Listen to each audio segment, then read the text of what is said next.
Je viens encore pour vous dire que Dieu est meilleur, Dieu est bon. Dieu ne change jamais, c'est nous que les hommes que nous changeons. Laisse-moi te dire aujourd'hui que nous sommes mercredi. Est-ce que le matin tu as prié? Avant de commencer ta journée, tu as dit merci à Dieu. Tu as dit cela. Si tu n'as pas dit cela, retourne-toi dans la première amour que tu avais avant. Lorsque tu as accepté Jésus-Christ comme Seigneur et Sauveur, tu priais beaucoup. Tu passais beaucoup ton temps dans le Seigneur. Mais aujourd'hui, avec le souci de ce monde, avec tout ce que nous voyons, le travail, tu n'as même pas le temps.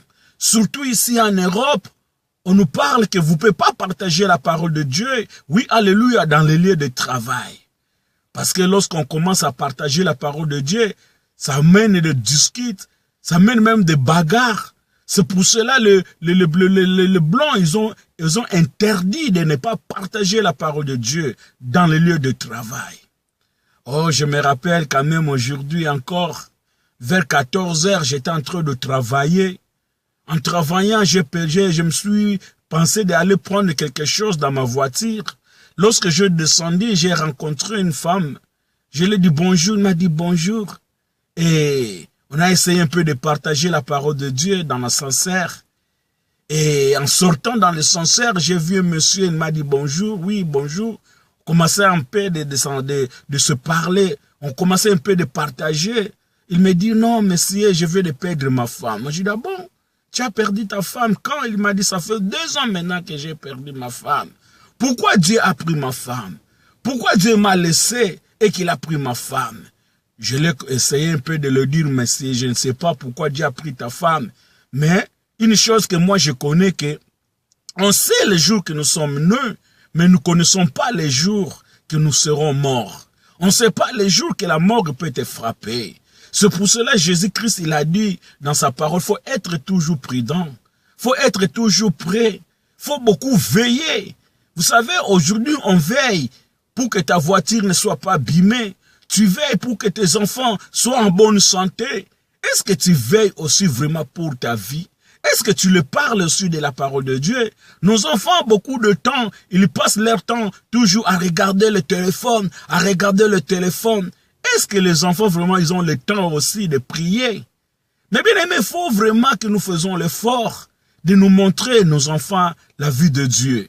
Vous savez, aujourd'hui, oui, alléluia, la vie, ça commence à venir dure. Beaucoup de gens n'aiment plus encore aller à l'église. Beaucoup de gens ne voulaient plus encore parler de Dieu. Parce que lorsqu'il regarde sa vie, il est là, célibataire, n'a pas encore marié. Oh, cet monsieur-là que j'ai parlé avec eux, qui m'a dit que sa femme, oui, alléluia, elle est décédée. Ils ont fait 60 ans de mariage. Et 60 ans de mariage, oui, alléluia, ils n'ont même pas vu un enfant. Ils n'ont même pas, ils n'ont pas fait les enfants. Mon ami, voyez-vous que vous êtes marié avec la femme et la femme, il ne te donne pas les enfants. Si c'était, je l'ai dit, si c'était aujourd'hui, je pense que tu pourrais faire la divorce. Mais quand même, Dieu soit loué, tu as resté 60 ans de mariage avec ta femme. Mais si la mort est venue, remerciez le Seigneur. Vous savez, les Blancs, ils connaissent la parole de Dieu, mais pas tous qui ont vraiment la foi. Beaucoup, ils ont perdu leur foi. Beaucoup ne partent plus encore à l'église. Beaucoup ne prient plus. Mais Dieu connaît le cœur de l'homme. Dieu sait. Mon ami, toi, tu vas à l'église, tu pries. Est-ce que lorsque tu as des problèmes, tu sais dire à Dieu, Seigneur, je te bénis pour cette circonstance qui vient d'arriver dans ma vie? Est-ce que lorsque tu as des problèmes, tu peux dire cela à ta femme? Mon amour, oui, alléluia, j'ai des problèmes. Et ta femme, qu'est-ce qu'il te dit? Et cet monsieur-là, il m'a dit que non, ma femme est morte. J'ai essayé un peu de le commencer, de le conseiller, de le dire, monsieur, tu sais, ta femme est morte. Moi, je n'ai rien pour te donner. Mais une chose que je peux te dire, est-ce que tu as la Bible? Oh non, je n'ai pas la Bible. Moi, je dis, chez toi la Bible. Commence à lire la Bible. Commence à lire la Bible. Je l'ai dit un peu pour le dire que, ma monsieur, tu sais que lorsque quelqu'un voudrait mourir, un moment, il parle. Mais peut-être toi, tu étais là. Tu n'as pas entendu ce qu'il disait. Mais Dieu, qui est Dieu, il a écouté ta femme. Peut-être ta femme, il a dit à Dieu, Seigneur, souviens-toi de moi. Je suis un homme pécheur. J'ai beaucoup péché. Voilà, je vois vraiment que la mort, ça commence à venir pour me frapper. La mort, il est dans la porte. Je ne sais pas si je peux encore faire beaucoup des années dans ce monde. Si tu voulais prendre mon âme, Seigneur, prends-le, mais garde-moi auprès de toi. J'ai essayé un peu de le dire comme ça. Il dit, mais je pars toujours dans le cimetière 2 fois par semaine. Moi, j'ai dit, oui, tu parles 2 fois par semaine. Mais moi, laisse-moi de te dire que lorsque tu pars là-bas, qu'est-ce que tu dis à ta femme? Même si tu lui dis des choses, est-ce qu'il te répond? Vous voyez, beaucoup de gens, ils ont bâti leur foi sur les hommes. Mais moi, je voulais te dire, ne bâtis pas ta foi sur l'homme. Mais bâtis ta foi sur Jésus. Bâtis ta foi sur Dieu. Parce qu'aujourd'hui, tu es marié. Mais tu ne sais pas qu'un jour, peut-être, c'est toi qui vas mourir avant ta femme. Peut-être c'est ta femme qui va mourir avant toi. Et le jour-là, tu vas rester seul. Oh, si tu as encore peut-être 50 ans, 60 ans, tu vas encore chercher à se marier. Comme nous voyons beaucoup de gens lorsque, oui, alléluia, ils n'arrivent pas de supporter leur femme. La femme n'arrive pas à supporter son mari. Ils demandent des divorces. Et après avoir des divorces, ils vont encore chercher une autre femme. Si la première femme, tu n'as même pas arrivé de les garder. La première homme, tu n'as même pas arrivé de les supporter. Tu penses que la deuxième, tu vas les supporter? Mon ami, si tu voulais les supporter, il faut que tu amènes ton mariage. Tu amènes oui, alléluia, ton mariage à Dieu. Demandez pardon. Demandez pardon. Oui, peut-être c'est toi qui as fui ta femme. Peut-être c'est la femme qui a fui, oui, alléluia, le mari. Mais est-ce que tu as déjà demandé pardon? Moi, je voulais te dire, le pardon, ça libère. Beaucoup de nous, on dit, oui, je vais demander pardon. Mais est-ce que tu as approché celui qui t'a fait le mal pour lui dire que non, oui, j'ai péché contre Dieu comme l'enfant prodige. Lorsqu'il a pris l'argent de son père, il a tout abîmé. Oui, alléluia, il a allé vivre avec cela, avec des femmes les prostituées. Et après cela, il commença à souffrir. Il a dit non, je ne suis plus digne d'être, oui, alléluia, ton enfant. Si tu peux me pardonner, oh Dieu.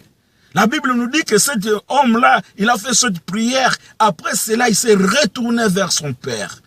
Il a parlé à son papa, papa, je ne suis plus digne. Traite-moi comme, oui, alléluia, de tes ouvriers.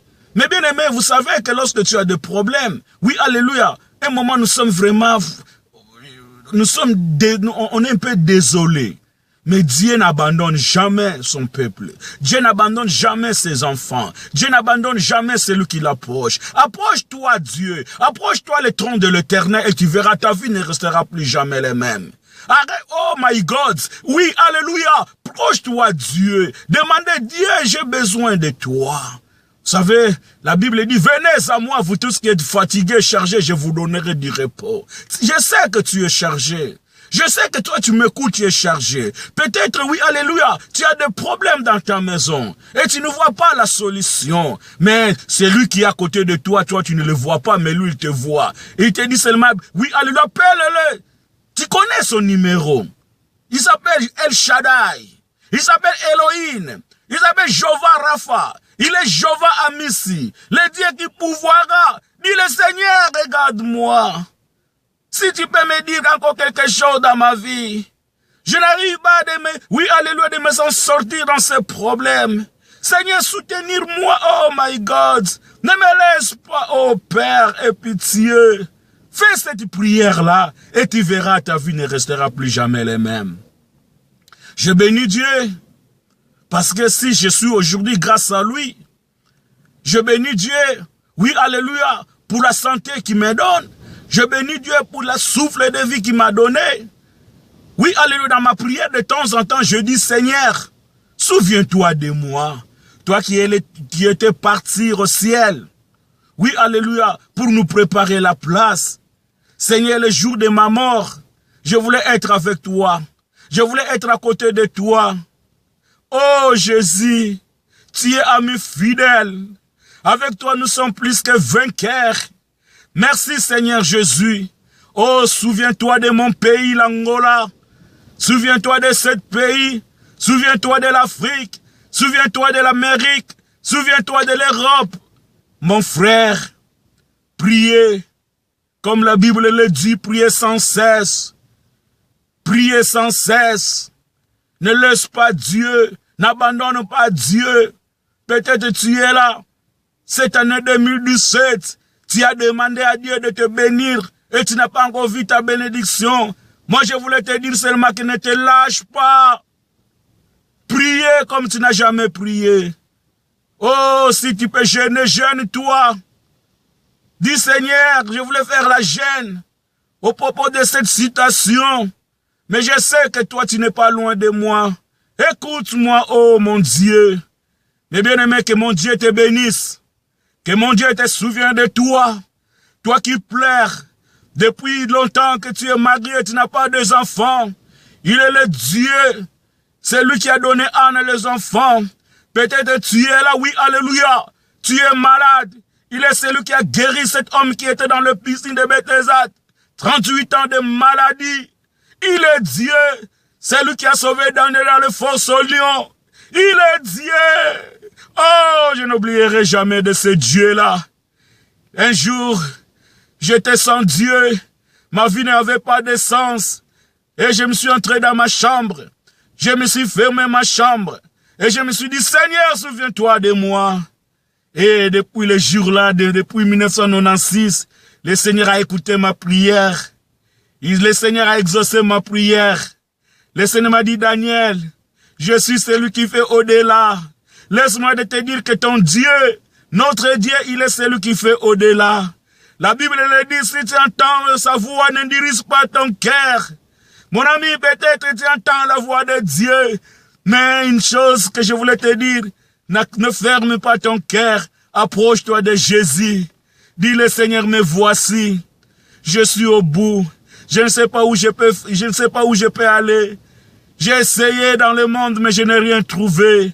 À cause de ta parole, Père l'Éternel, je viens et je me répands devant toi, Seigneur Jésus. Et que le Seigneur te bénisse.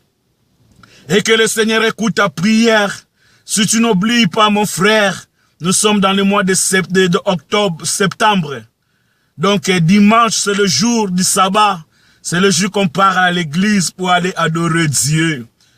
Je sais que nous sommes en train de vivre le temps difficile. Nous sommes en train de vivre le temps, oui, alléluia, qui n'est pas facile.